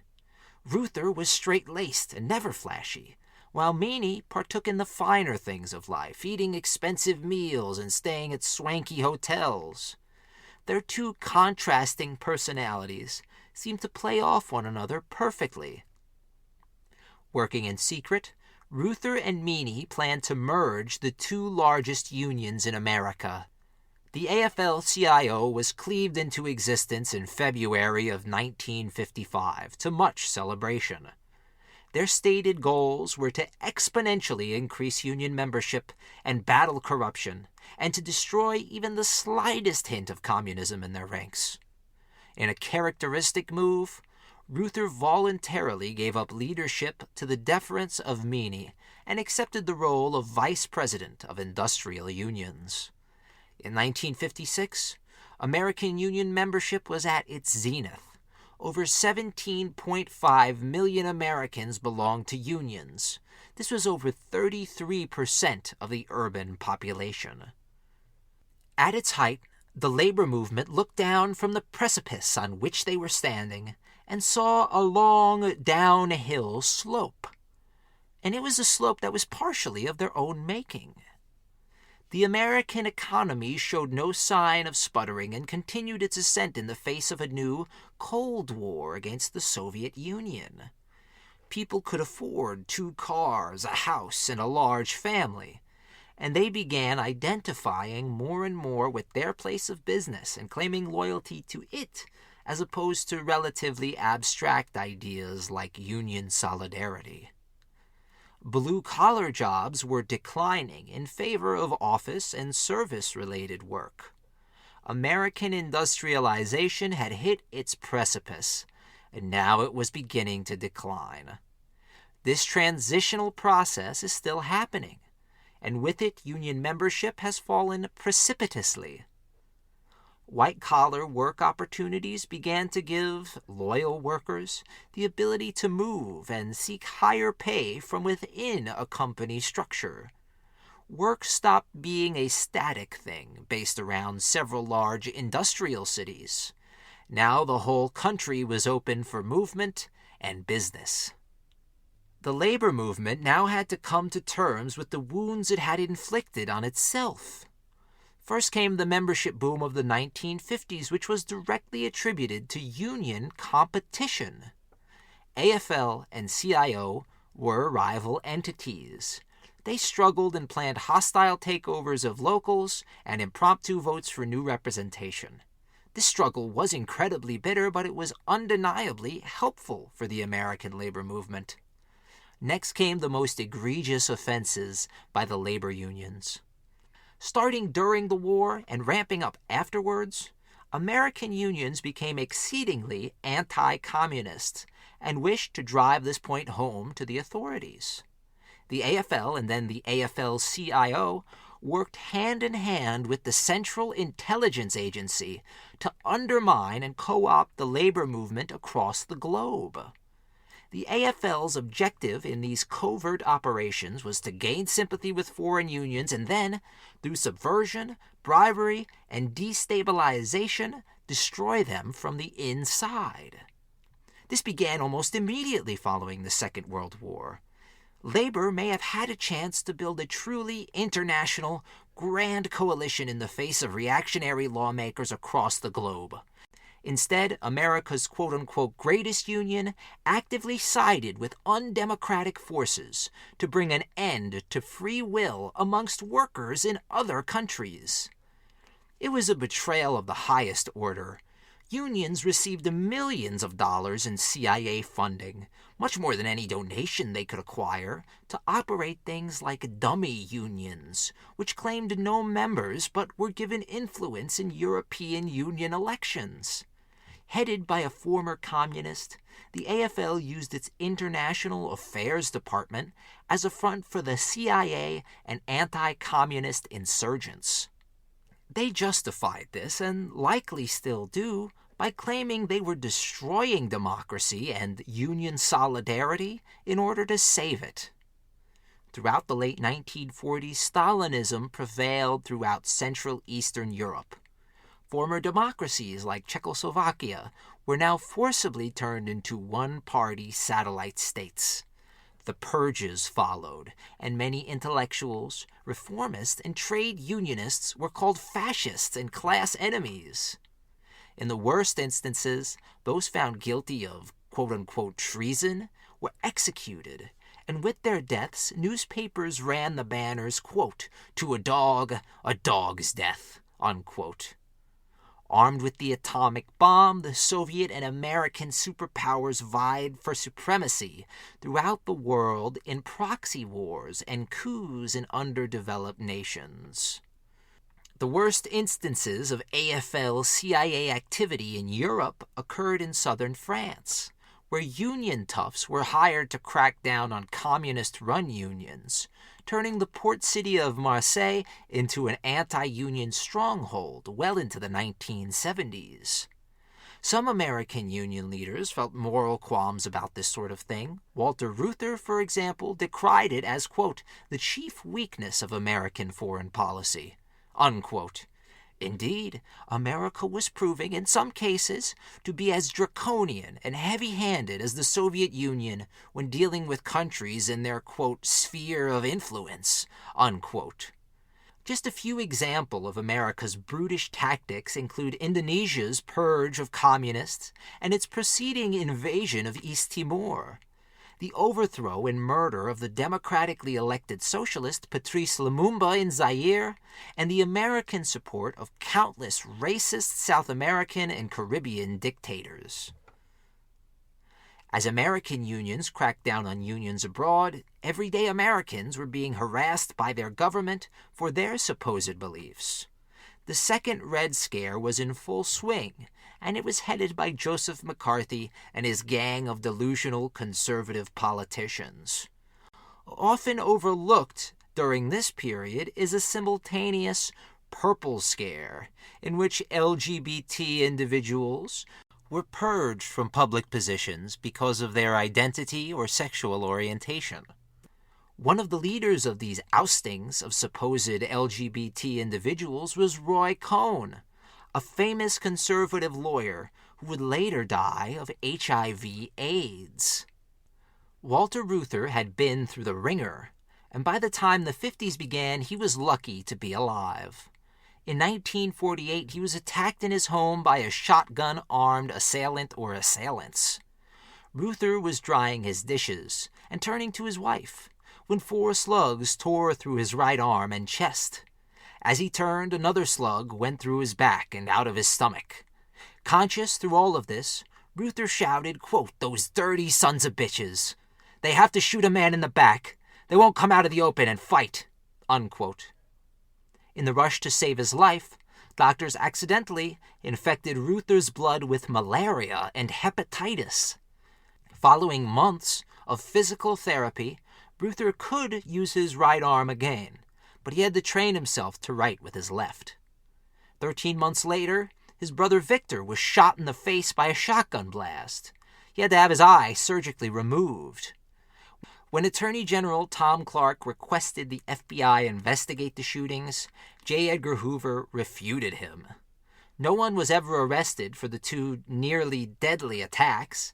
In the wake of both attacks, Reuther moved his family to the suburbs and hired a bodyguard, while his brother emigrated from America, bound for Paris.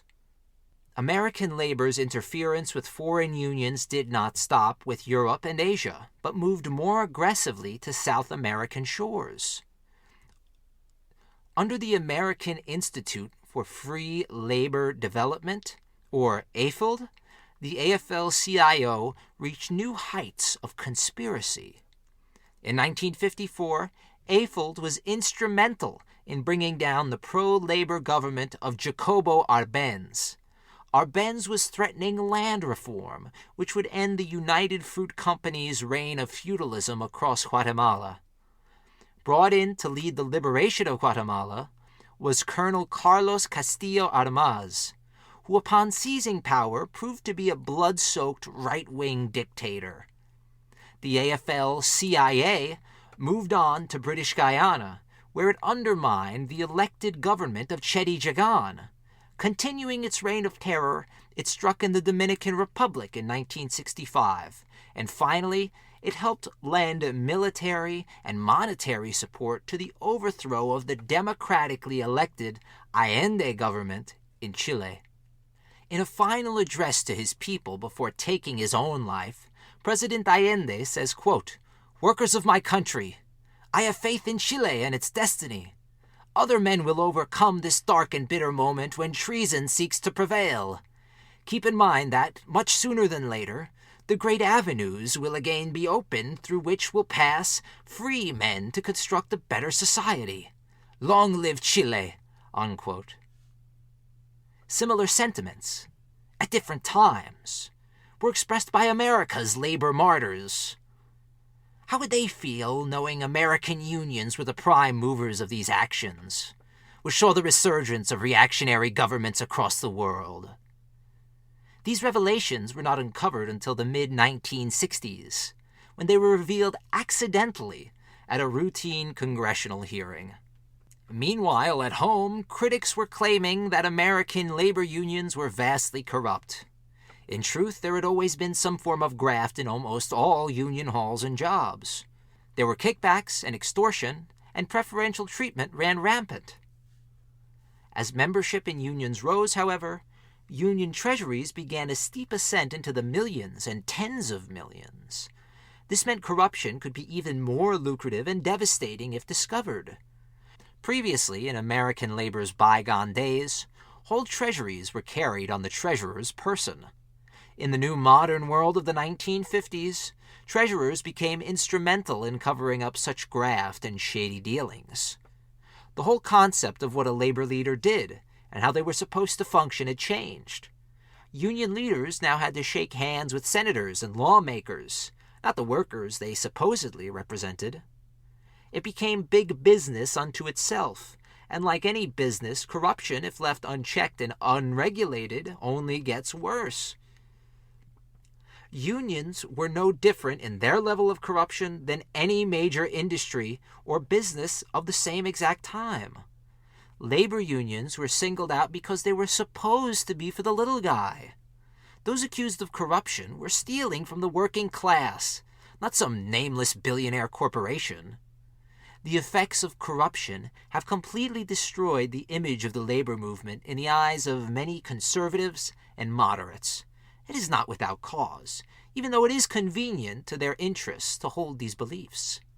Union leaders who participated in corruption were complete hypocrites, and they, of course, should be held accountable for the harm they caused. But on the whole, unions were and are not corrupt.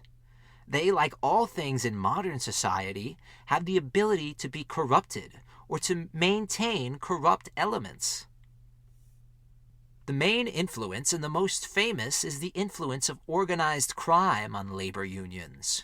I intend on going deeper into this subject on the next episode in this series called Death and Dishonor.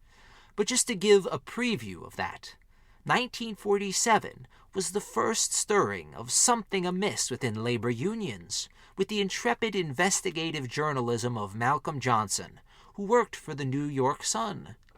He was one of the first to write openly of a, quote, underworld syndicate, unquote. The heart of this entire criminal enterprise, which ran coast to coast, was centered around labor unions and the longshoremen who worked the piers. This so-called phantom government ran the underworld and all its under-the-table dealings. In response to Johnson's Pulitzer Prize-winning piece, Tennessee Senator Estes Kefauver began a series of nationally televised committee hearings. These hearings are remembered by many as the beginning of America's infatuation with the mafia. 20 million Americans watched the hearings from home.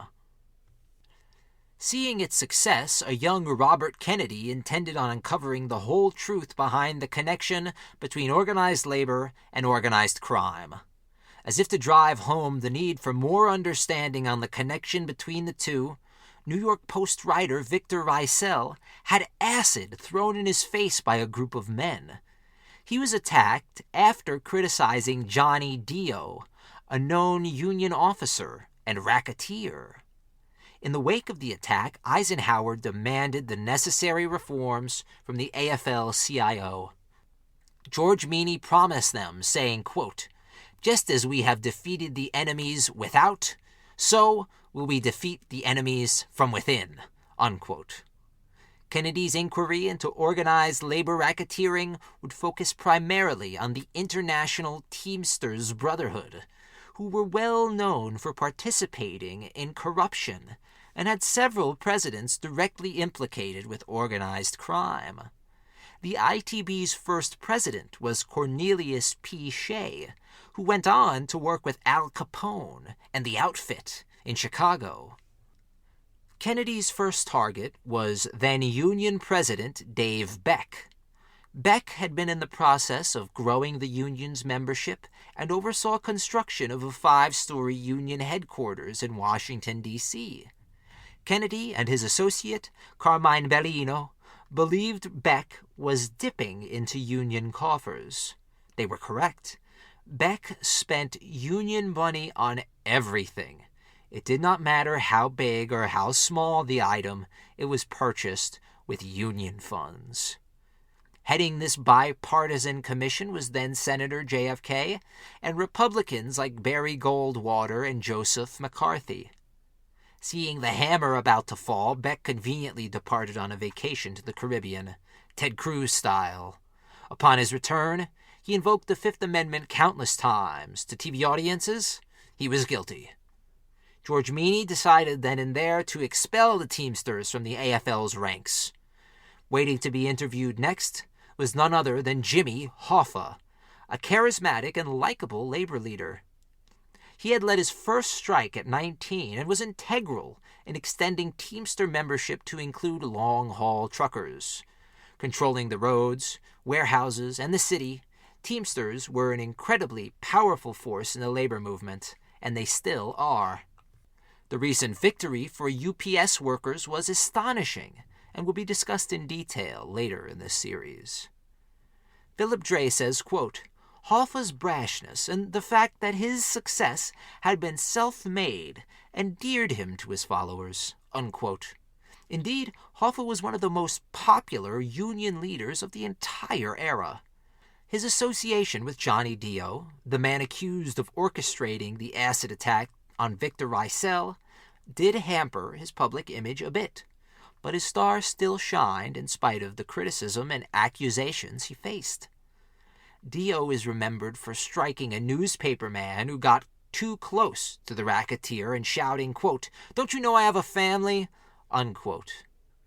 Inspired by the string of allegations against organized labor, On the Waterfront, a film by Elia Kazan, illustrates beautifully the corruption and violence used against working men by union bosses and their mafioso handlers alike. Kennedy, meanwhile, was stuck grappling with the real-world union boss, Hoffa. Brought to trial, Hoffa coolly denied bribing a federal official. He said the envelope with $2,000 inside, which he had handed to a former Secret Service agent, was supposed to be payment for legal services, not a bribe. Next, he brought boxing legend Joe Louis into the court, to sway the partially black jury to his side. He already enjoyed support from black Teamsters the country over, who he supported fully in their integration process in the Union. He was acquitted, but he still had to deal with Kennedy and the TV cameras. In spite of his long-winded answers and obstinacy in the face of questions, some revelations were very incriminating. The worst was the supposed retirement community of Sun Valley just outside Orlando. Hoffa authorized $500,000 Teamster dollars to be used as collateral on a Florida bank loan, which would be given to the developer, who was also a Teamster and close personal friends with Hoffa. Half the plots were to be made available to Hoffa whenever he wanted them. Brochures touted the, quote, Union retirement community, unquote, as the future, where former Teamsters could spend their last years amongst like-minded individuals. The developer spent all the money he was allotted before he remembered to make the homes in Sun Valley habitable for human beings. A road to nothing and to nowhere defined the settlement. There was no way in, and not a single amenity was available. Sun Valley collapsed, and the Florida Bank kept every penny of Union member money. In his defense, Hoffa protested, quote, I have given 25 years of my life to fighting for this Union. I have fought for what I believe is right and good, against forces more vicious than you can imagine. I promise to continue that fight as long as I live, unquote. More than 1,000 witnesses and 46,000 pages of testimony made up Kennedy's hearing, known officially as the McClellan Committee. It concluded that the vast, unprecedented power of organized crime and the mafia were out of control. This so-called hoodlum empire was running America's underground and controlling dissent through ruthless acts of violence. Upon its conclusion, the hearings changed American perception of the labor movement forever. Unions were no longer considered quote-unquote good. At best, they were corrupt. At worst, they were vicious criminals. Walter Reuther was ashamed. He said, quote, American labor had better roll up its sleeves. It had better get the stiffest broom and brush it confined, and the strongest disinfectant. And it had better take care of the job of cleaning its own house from top to bottom, and drive out every crook and gangster and racketeer we find. Because if we don't clean our own house, then the reactionaries will clean it for us. They won't use a broom. They'll use an axe, unquote. In their attempts to work with Kennedy's inquiries, the labor movement entrenched itself further into Democratic politics. Teamsters would lash out at the Democrats and vote overwhelmingly for Republican Richard Nixon in 1960. To return Teamster support, Barry Goldwater set about turning Walter Reuther into, quote, their Hoffa, unquote.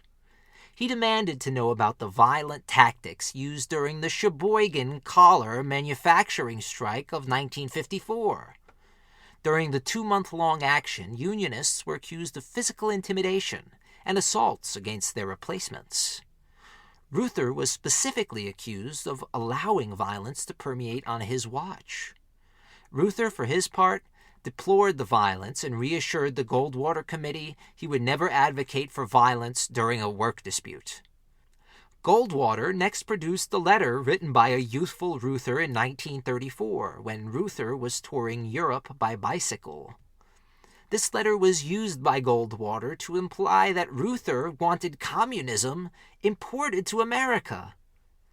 This attempted sullying at Walter Reuther failed spectacularly, as Robert Kennedy gave Reuther the floor before the committee could adjourn.